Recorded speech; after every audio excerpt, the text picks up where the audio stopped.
అందరికీ నమస్కారం. రాత్రి నుంచి మీడియాలో అమలాపురం అసెంబ్లీ సీటు జనసేనకే కేటాయించినట్టు, జనసేన పార్టీ ఇన్ఛార్జిగా ఉన్నటువంటి నాకు కేటాయించినట్టుగా మీడియాలో కథనాలు వస్తూ ఉన్నాయి. అయితే దాని మీద కార్యకర్తలు కూడా అత్యుత్సాహంగా ఆనందంగా ఉన్నారు.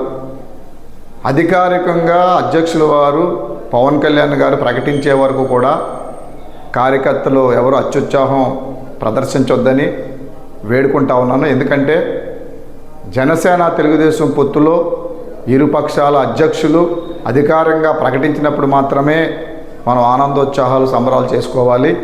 అంతవరకు కూడా సంయమనం పాటించాలి. అధ్యక్షుల వారు అధికారికంగా ప్రకటించే వరకు కూడా సంయమనం పాటించాలని చెప్పి కార్యకర్తలకి విజ్ఞప్తి చేస్తూ, ఇవాళ తాడేపల్లిగూడెంలో జరగబోయే జనసేన తెలుగుదేశం సంయుక్తంగా నిర్వహించే తెలుగు జన విజయకేతనం సభను విజయవంతం చేయడం మీద మనం అందరం కూడా దృష్టి కేంద్రీకరిద్దాం. ప్రతి ఒక్కరూ కూడా భారీ ఎత్తున తరలి వచ్చి ఇవాళ 3 గంటలకు జరగబోవు తాడేపల్లిగూడెంలో జరగబోవు జెండా మన సభను విజయవంతం చేసుకుందాం. ప్రతి ఒక్కరు కూడా కదిలి రావాలని జన సైనికులకి, అభిమానులకి, అదేవిధంగా తెలుగుదేశం పార్టీ నాయకులకు అందరికి కూడా పేరు పేరున విజ్ఞప్తి చేస్తా ఉన్నాను. సమస్య లేని ఇల్లు ఉండదు, పరిష్కారం లేని సమస్య ఉండదు. బంధాలు గొప్పవి, బాధలు చిన్నవి.